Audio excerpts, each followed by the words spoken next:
Hi, everyone. This is Kosta Pachneris from Youth Culture here. We're here with Julie Sawchuk, who is a accessibility consultant, advisor, and best-selling author. So, hi, Julie. It's a pleasure to have you here, and thank you for taking the time to have a conversation with us today. We really appreciate Hello. you. Hello, Costa. I'm very excited to be here. Thank you for the invitation. It's wonderful. You're very welcome. You're very welcome. I'm gonna start off this conversation by asking you, for those who may not know your story, can you give us a little bit of a background about yourself? Sure. I live in Huron County, little community in southwestern Ontario, close to Lake Huron. It's beautiful part of the country. And I am a wheelchair user, and I wasn't always a wheelchair user. And I think that is where I would start, in that when I was 41, I was a high school teacher. I had 2 kids. I still have 2 kids. I have a husband. And I was out riding my bicycle, training for a triathlon, when a guy driving a car didn't see me, and he hit me while I was riding my bike, and I flew into the ditch. And long story short, I sustained a bunch of injuries, but the one that did the most impact to my body and to my life was what happened to my spinal cord, because I broke my back, and one of those vertebrae that I broke, the T4, kind of at mid back, kind of, I call it bra line. One of those bones shot a bone fragment into my spinal column, and I sustained a spinal cord injury, which caused paralysis from the chest down. And so I'm a wheelchair user because of that. Unless medical science has some massive, miracle that happens, the gap that exists in my spinal cord that transmits the information to the lower part of my body, that gap means that I don't walk. My all of that stuff that's supposed to happen below that level, it doesn't work.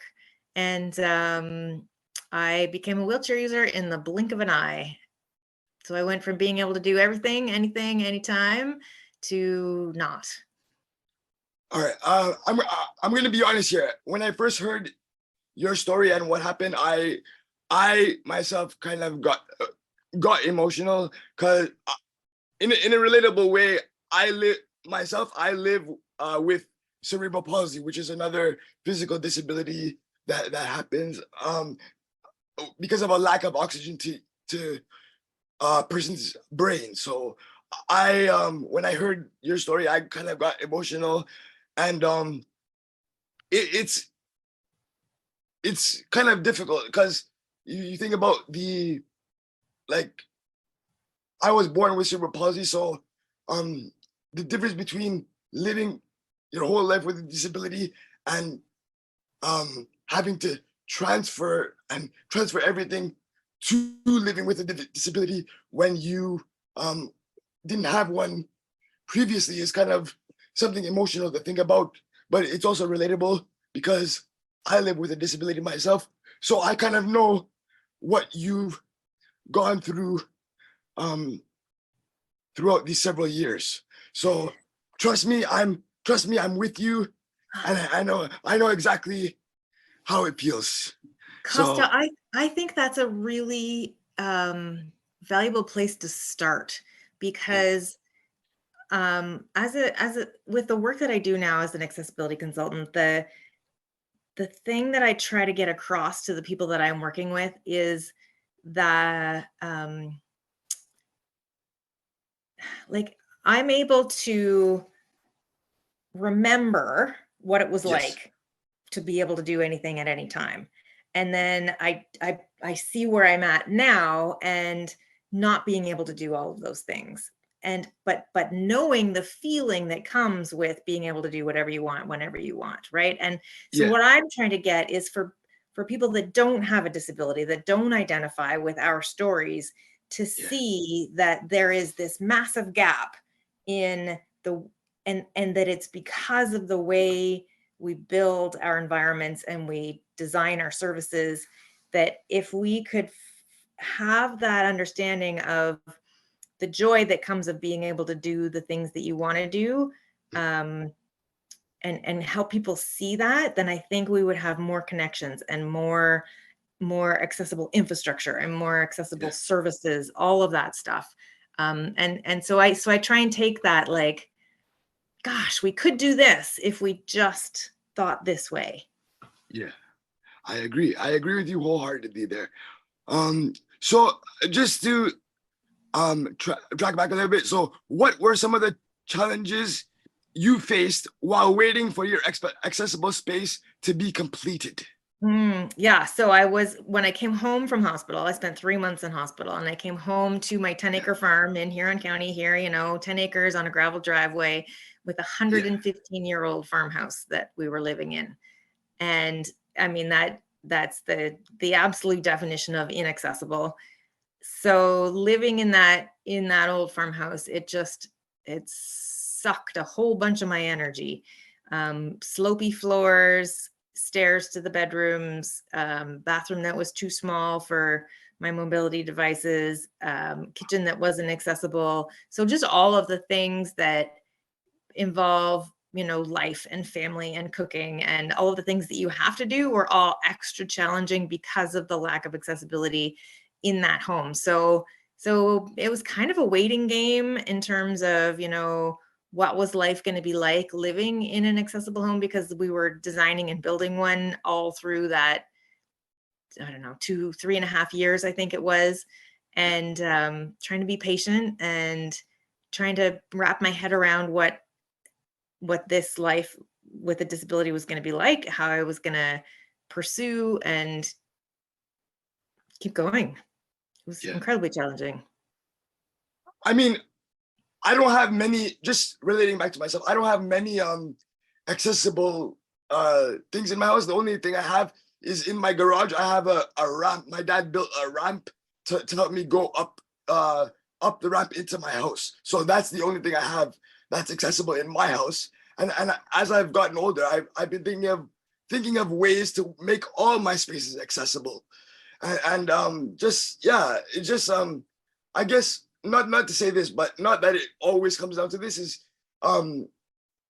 just thinking about the financial aspect of it, like making all the modifications is kind of difficult. So yeah, I've just been thinking about ways to make my spaces accessible, and just figuring out a cost-effective way to make them all accessible. But we can get to that at a later time, and just see how it goes. So the next question I have is, since you're an expert at building accessible spaces, what are some things that make you say wow when you see an accessible space? Well, the best thing is when you don't see it. Right. And it just is part of, I call it baking it in. When you bake accessibility into the process, especially when it's a new build, then it should be more or less invisible. And it's that kind of like, I see it because I'm trained to see it, right? I have trained myself, and I have learned a lot in these past 8 years. But people that don't require accessibility don't even realize that the space is accessible. So let me give you one example. There's a brewery down the road called Cowbell, and it is it's the bee's knees of accessible places in Huron County. It's got an adult size change table. It's got it's got an elevator to the second floor. It's got lots of space between the tables. It's a brewery and a restaurant. And one of the things that they did was they put in the sidewalk, they put in-floor heat in the sidewalk. So it's a heated sidewalk. And so you can't see that, right? You don't know that it's there. But in the wintertime, it means that you and I aren't dragging snow and slush and salt on our wheels and into the restaurant. It means staff don't have to shovel the sidewalk, and it makes it safer for everybody. But that's an accessibility thing that's just baked right in, like literally into the floor, but it isn't obvious, right? And so the things about accessibility, is it doesn't have to be institutional looking. Like a lot of people think accessibility is ugly. And I mean, you just have to come to my house Okay. and see my kitchen and my front entrance and everything. And Yeah. you just like, it's a beautiful house. Oh, and by the way, it's accessible. And you don't know that. And my favorite comment from one of my clients when they came to see my house was, Julie, if I didn't know you were a wheelchair user, I wouldn't have realized that this house was built to be accessible. That's the Oh, win for me. Yeah.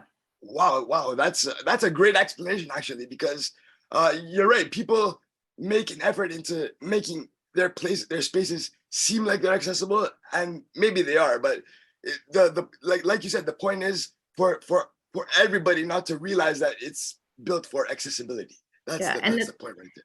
Well, and that's the thing, right? Like a lot of people think accessibility is just for people with disabilities, but Yeah, it's so not. It's, you've got a kid on your hip on this hand and you need to have a lever door because you only have one hand free, or you've got your hands full of groceries and you hit the power door opener with your elbow so that the door is open because your hands are full, right? Like yeah. it works. It literally works for everybody. For everybody. Yeah, exactly. Mhm. And, yeah.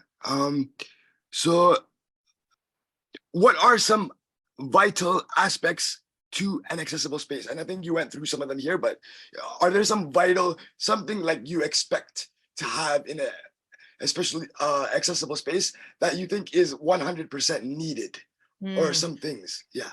So Kosta, I want you to use this line in the future: is if you can't pee, you can't stay. So Okay. it's all about bathrooms. If you getting in is one thing. That's, you kind of have to be able to get in. So no stairs that, with a door that you can open Yeah. easily, whether it's got a power door opener or whatever. But the key to any building, Yeah. in order for people to stay and do the thing at that building, whether you're going to church or going to get groceries or you're going to the gym or you're going to work or whatever, all of those things you can't stay and do unless you can use the bathroom. So being able to get into the bathroom and close the door.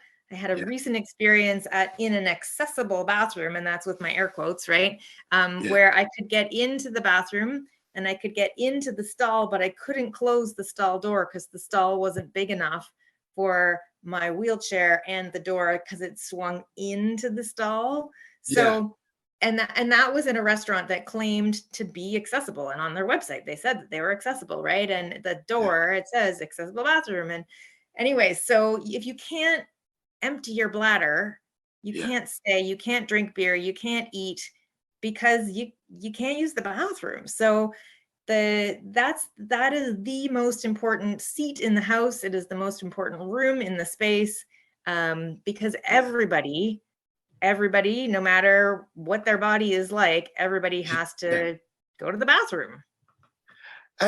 And it's funny that you say that, because I feel like and this is not just to say anything, but I feel like some companies and some organizations just say that they're accessible, but they're really not, just as a legal thing to do, because they think it's a legal thing to do, if that makes sense, right? So I just feel like some organizations need to build their accessibility agenda better, and like you said.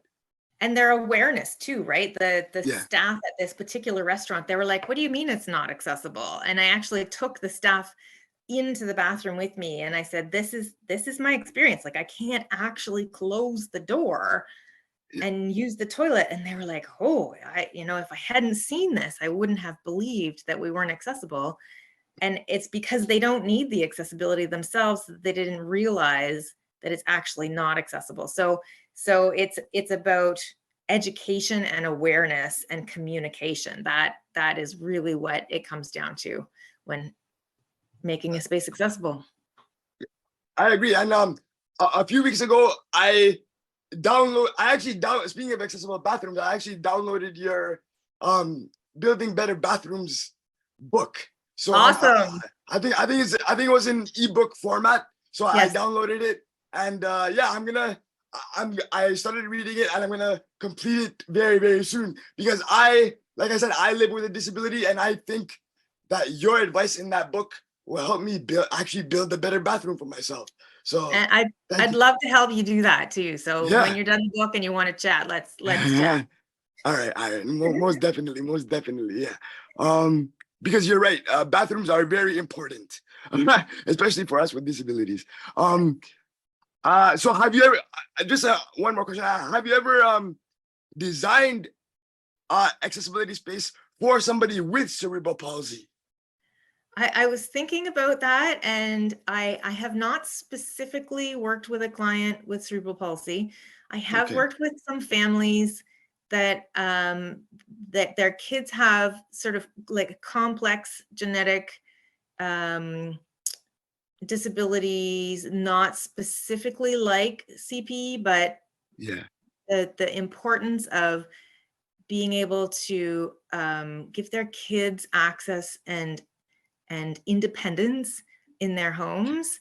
And one of the things that I will see when the project is done is a Yeah. height adjustable counter for a kid who's using a wheelchair but is growing too, right? And as Yeah. you grow, like when you were a kid, your wheelchair was a lot smaller, right? And Yes. so Yes. as you grow, your reach changes, your height, your knee clearance changes. So having that height adjustable workspace in the kitchen is going to be really valuable to their ability to participate. Yeah. So Yeah. I'm really excited to see that. Yes, and yeah, no, and you're right. I said cerebral palsy, but it kind of relates to all people with disabilities, right? Mhm. Because I guess, yeah, I guess we all kind of need the same thing. Like you said, knee clearance. I definitely need knee clearance for mostly everything now. So Yes. yeah, Yeah. yeah. So just a few questions about your entrepreneurial journey, if you don't mind, Oh. and then yeah, and then so okay, next we have so what advice do you have for entrepreneurs with a physical disability? And yeah, and how would you move forward when it comes to innovation and technology? But you can answer the first part of the question first. What advice do Okay. you have for people with entrepreneurs that have a physical disability? Okay, well, even before I answer that question, I want to explain why I was laughing when you said talking about my entrepreneurial journey, because I had no idea what being an entrepreneur meant when I started being an entrepreneur, and how I was going to get to, you know, finding clients and working with people and get my name out there and all that. I had no idea what I was in for. And it's a lot of work, and it's Yeah, hard work, but um it's so rewarding. And so to give advice to fellow entrepreneurs with disabilities is be mindful of how much you take on. And I say that because I have gotten to the point where I have taken on too much, and my ability to spend time to look after myself, my physical body, and go to physio and exercise and rest and eat properly, and all of those things became compromised because I was spending so much time in my business and like right here on my desk, right? Like yeah, work, work, work, work, work, work. And yeah. that's especially hard to do because I work from home, and Mhm. therefore I never leave the office, right? Because my office Yeah. is right here. So Okay. so remembering to take the time to look after yourself and like actually schedule it into your calendar. And that's one of the things that Yeah. I do. Like I schedule my workouts so they're in my calendar so that I can't get those things disrupted by a client meeting, for example. Okay. So that would be one thing. Another thing that I keep relearning is conversations that you have early on in your journey come back. and Okay. and when those conversations are positive and you show your spirit as a person and people connect with you, that will come back tenfold in the future. So I just had a conversation with a guy today who I haven't connected with probably for 8 years, maybe like 7.5 years. And we're probably going to work together now. But that was a conversation from a long, long time ago that I had no idea where it was going to go at that point in time. And it was kind of like, oh, well, this is a great guy. He's doing great things. And now we've reconnected and we're going to probably work together. So I just wanted to like throw that out there, because you just never know when saying yes to something is going to lead to something really impactful in the future. Wow. Okay, that's a cool story, and that's a cool way to reconnect. Because like you said, you never know. I have individuals from high school that I haven't seen or talked to since high school, and like during the 2020, we reconnected on because we both enjoy music, so we reconnected on a music activity. So yeah, it's funny how and you're right about that. It's funny how things like that happen, that you reconnect with people from your past. A small world, right? Like another podcast interview that I did just like about a month ago, somebody heard it because they're friends with that person from high school, and they heard it, and now they work for a big architecture firm, and they reached out to me to help them. And I said to them, well, how did you even know about my work? And they're like, oh, well, we heard you on Phil's podcast. And I was like, oh my God, like you just never know what is going to happen, like with a conversation like this. Like, Kosta, where's this going to go? I don't know, but we're having a good time, and that's all that matters, right? That's all that matters. Yeah. Just a normal conversation for sure. Yeah. So next question is, what kind of challenges have you come across as an entrepreneur? And what kind of challenges have you come across as an entrepreneur? Being organized. Like, I consider myself to be a pretty organized person, but keeping track of conversations and what their goal is, and following up and not dropping conversations, because like I said, you never know what's going to lead to something. So just keeping track and figuring out how to do all of that. Like, I wasn't really a techie kind of app person, but finding what works for you, and then also finding people to help you with the things of running a business that you're not passionate about. Like, I'm not passionate about bookkeeping.